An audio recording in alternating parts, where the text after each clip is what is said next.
দেশবাসীর কাছে আমি বিচার চাই। কি অপরাধটা কি করেছি? স্বৈরাচার হাসিনা যাদের জন্য নিজের সর্বস্ব দিয়ে গেছেন, অযোগ্য হলেও যাদের ক্ষমতার চেয়ার দিয়েছিলেন, তারাই তাকে একা রেখে 5 আগস্টের আগে নিজ নিজ মতো করে পালিয়ে যায় দেশ ছেড়ে। আর পালানোর সময়ও শেখ হাসিনার নৈতিকতা বহির্ভূত সুবিধা নেয় তারই ঘনিষ্ঠ আত্মীয়রা। হাসিনা ও ফজলে নূর তাপসের একটি ফাঁস হওয়া অডিওতে এর পরিষ্কার প্রমাণ মেলে। আমি এয়ারপোর্টে চলে আসছি, কিন্তু ওই জিওটা এখনো হয় নাই বলে এখানে ইয়ে করছে না। এই যে জিওটা অ্যাপ্লাই করে দিচ্ছি, কিন্তু হতে হতে তো 11টা 12টা বাজতে পারে, মানে তোমার ওখানে যেতে। তো আমি ইমিগ্রেশনে আসছি।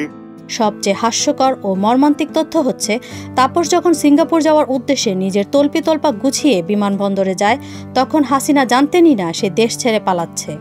কিন্তু বাধা আসে তখন, যখন দায়িত্বপ্রাপ্ত ইমিগ্রেশন অফিসার জিও অর্ডার ছাড়া তাকে ছাড়তে অস্বীকৃতি জানান। আমি একটু সিঙ্গাপুর যেতে যাচ্ছিলাম। হ্যাঁ যাও, যাবো না কেন?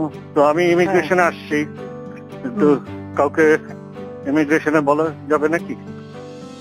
ফ্লাইট এখনই ছেড়ে দিবে। ভয়ে দিশেহারা হয়ে 3 আগস্ট সকালে তাপস ফোন করে হাসিনাকে। সে এতটাই আতঙ্কিত হয়ে পড়ে যে হাসিনাকে অনুরোধ করে ইমিগ্রেশন অফিসারের সঙ্গে কথা বলার জন্য। অথচ তাপসের আসল উদ্দেশ্য ছিল হাসিনাকে না জানিয়েই সিঙ্গাপুরে পাড়ি জমানো।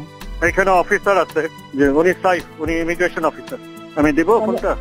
না না, কথা বলবো কেন? আমি আমার অফিসে খবর বলতে পারি, চলে যেতে পারি। অনুসন্ধানী সাংবাদিক জুলকারনাইন সায়ের তার ব্যক্তিগত সামাজিক মাধ্যমে হাসিনা ও তাপসের 2টি কল রেকর্ড প্রকাশ করেন। এর একটি ছিল 22 জুলাই সকাল 11টা 49 আর অপরটি ছিল 3 আগস্ট সকালে তাপস দেশ ছাড়ার মুহূর্তের ঠিক আগে। জি, আসসালামু আলাইকুম। তুমি? হ্যাঁ, কি বলবো? যে একটু আসতে যাচ্ছিলাম, তোমার দেখতে যাচ্ছিলাম। এই ইসের মধ্যে রাস্তা থাকা নেই।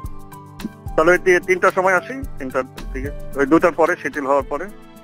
হ্যাঁ, আমি অফিসে থাকবো। ওই যে ব্যবসায়ীদের ডাকছি তো, জি, ওই সময় দেখা করে যাবো না। জি। জুলাই আগস্ট দেশ জুড়ে লাশের সারি, মায়ের বুক খালি হওয়া, আহাজারি, এসব কিছু পেছনে ফেলে শেখ পরিবারের সদস্যরা এক এক করে পালিয়ে যায় সরকারি সহায়তায়।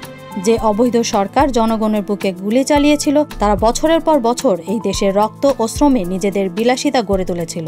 আর সেই সরকারের পতন ঘটে 5 আগস্ট শেখ হাসিনার পদত্যাগের মধ্য দিয়ে। মানুষ একটা শোক সইতে পারে না, আর আমি তো গোটা পরিবার আপনজন হারিয়েছি।